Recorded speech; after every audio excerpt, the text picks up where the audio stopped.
Rencontre au sommet entre Pauline Marois et la mairesse de Bécancour. Le TVA Nouvelles commence maintenant. La première ministre n'écarte pas la possibilité de faire une commission parlementaire au sujet de l'avenir de Gentilly 2. Marois est bien ouverte à une commission parlementaire. La série NASCAR Nationwide dans la mire du Grand Prix de Trois-Rivières. L'événement a-t-il les moyens de ses ambitions? À Trois-Rivières, ça serait extraordinaire. Passion peu commune. 3 collectionneurs retapent un autobus de ville de 1982. Et on continue d'être gâtés à la météo avec demain le soleil qui sera au rendez-vous partout en Mauricie.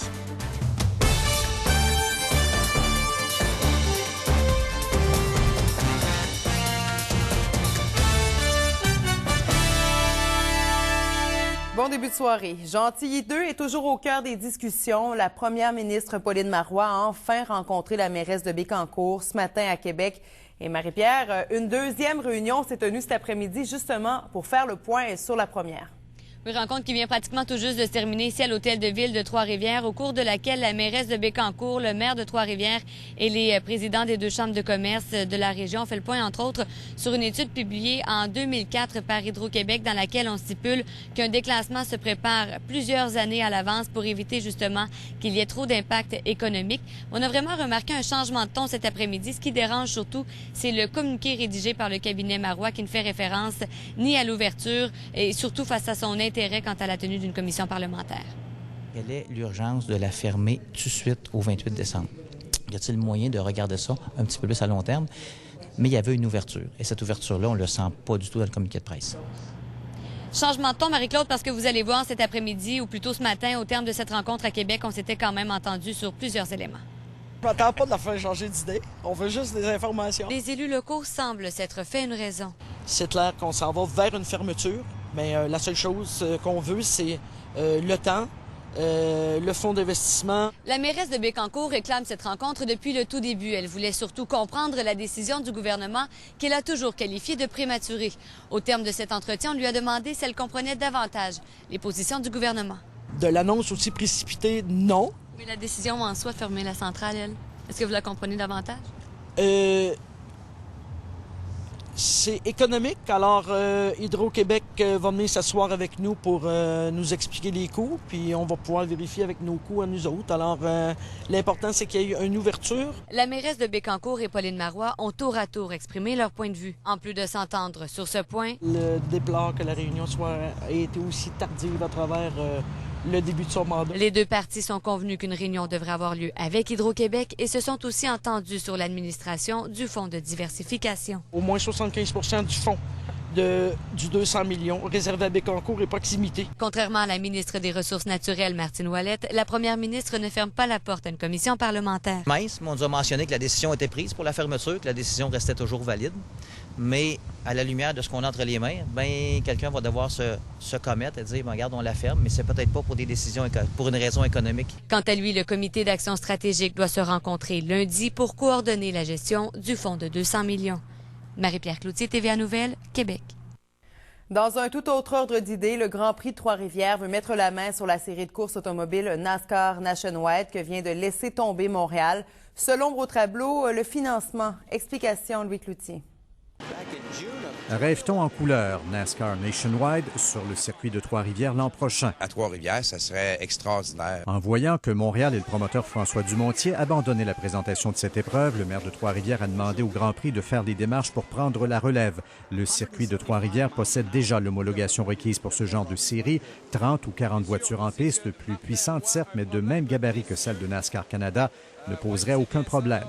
Bien évidemment, d'amener une série de l'ampleur de la série Nationwide nous amènerait à ajouter des gratins, ajouter des espaces d'accueil. Se payer la Nationwide est une affaire d'environ 1,7 million. La Ville aimerait bien compter comme point de départ à son financement sur la reconduction de l'aide de 600 000 $ offerte par Québec et Ottawa à la dernière épreuve de Montréal. S'il y a un empêchement, il sera financier. La Ville, qui soutient déjà généreusement le Grand Prix, devrait en faire plus. Le maire juge que le jeu en vaudrait vaudrait tout à fait la chandelle.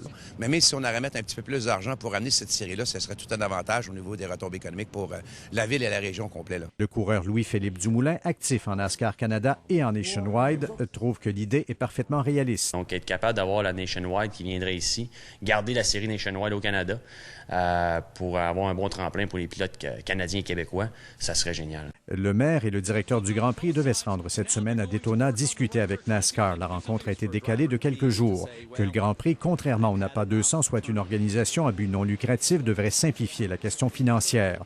Le maire veut voir son Grand Prix gagner en prestige. Voilà une occasion à ne pas laisser échapper. Louis Cloutier, TVA Nouvelles, Trois-Rivières. On fait maintenant le point sur l'enquête menée par le Bureau de sécurité des transports, le BST, sur l'accident d'avion qui a coûté la vie à 3 trifluviens la semaine dernière.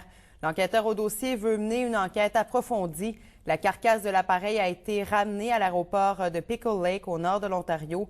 2 sources rapportent que Jean Fournier, le seul survivant du crash, aurait dit, juste avant l'écrasement, que l'avion volait trop bas. L'appareil aurait ensuite accroché la cime des arbres. On vous en parlait ce midi. Une enseignante vient de gagner sa cause contre la commission scolaire du Chemin du Roi. Kim Blackburn avait été écartée de la liste des suppléants en 2007. Et Patricia, c'est une histoire de photos que la commission, c'est pour une histoire de photos que la commission scolaire jugeait compromettante que la suppléante a été écartée de la liste. Voilà, des photos osées qui ont été prises quand la jeune femme avait 19 ans, donc avant qu'elle décide d'entreprendre des études en enseignement. 2 bacs plus tard, elle se retrouve stagiaire à la commission scolaire du Chemin du Roi et fait de la suppléance. Et vient un jour où le personnel de l'école secondaire des Pionniers, possiblement des élèves également, ont vent de ces photos. On comprend que même si ces fameuses photos ne se retrouvaient pas sur Internet, il y a quelqu'un qui les a eues en sa possession. Le directeur des ressources humaines avait donc envoyé un courriel à tous les établissements de la commission scolaire demandant d'éviter de recourir au service de Kim Blackburn, et ça avant même de la rencontrer pour avoir sa version des faits. Évidemment, le syndicat de l'enseignement des Vieilles Forges avait déposé un grief et l'arbitre a récemment rendu sa décision. Bon, Patricia, vous avez aussi obtenu une copie de cette décision. Effectivement, et on peut lire dans cette décision que l'employeur n'a pas fait montre de diligence ni de la minutie qu'il est raisonnable d'attendre en pareille circonstance, que l'employeur a violé les articles 6 et 7 du Code civil du Québec. Bon, c'est une décision, bien sûr, qui fait pas mal réagir. Énormément réagir. Je vous laisse tout de suite entendre des commentaires que j'ai recueillis sur la rue aujourd'hui. C'est sûr que ce qu'on fait dans notre vie, je pense que ça nous suit toujours. Mais le passé, c'est le passé, je pense. Puis à un moment donné, il faut tourner la page. Des erreurs de jeunesse, ça peut arriver aussi. Puis à un moment donné, il faut passer à autre chose. Tout le monde a fait des erreurs quand on était jeune. Le passé, c'est le passé. On a quand même droit à la vie privée. Alors, bon. Marie-Claude, impossible pour l'instant de parler ni à la commission scolaire ni au syndicat. Merci, Patricia. Au revoir.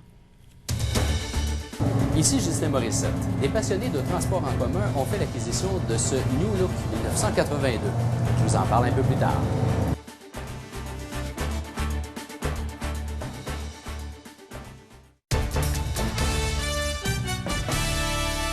On connaît tous des collectionneurs, des gens qui se passionnent pour la monnaie, les timbres ou encore les cartes de hockey. Mais à Trois-Rivières, 3 mordus du transport en commun ont une pièce de collection qui sort de l'ordinaire. Un autobus grandeur nature. Ghislain Morissette les a rencontrés. Cet autobus semble arriver directement du passé.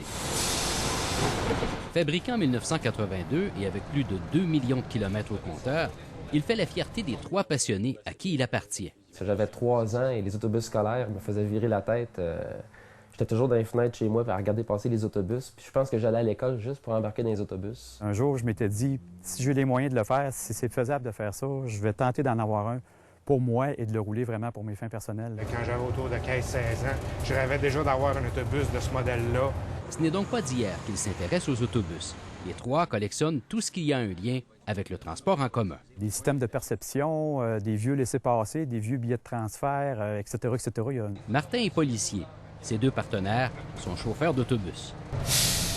Ils ont uni leur passion et leur budget pour faire l'acquisition de cette pièce de collection et le remettre à neuf. Pour ensuite en faire un véhicule là, à l'état pratiquement original, là, comme un véhicule de collection, au même titre que quelqu'un qui a une voiture antique. Ma passion, c'est les autobus. Je veux aller dans des expositions pour montrer notre produit, qu'est-ce qu'on a gardé pour conserver le patrimoine en tant que tel. Le vieil autobus ne laisse personne indifférent.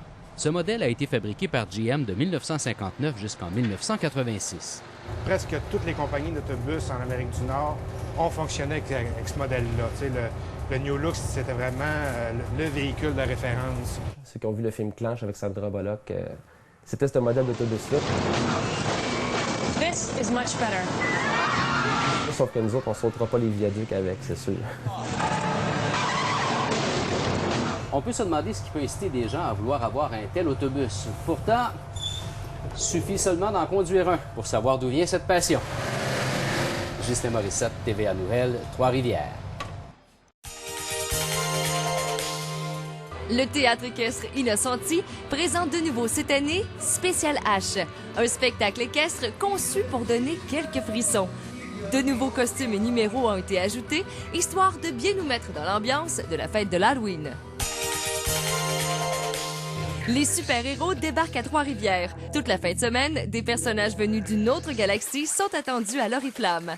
En fait, la réunion stellaire est la chance de rencontrer les acteurs des séries télévisées et films cultes de science-fiction comme Michael Shanks et Brandon Root.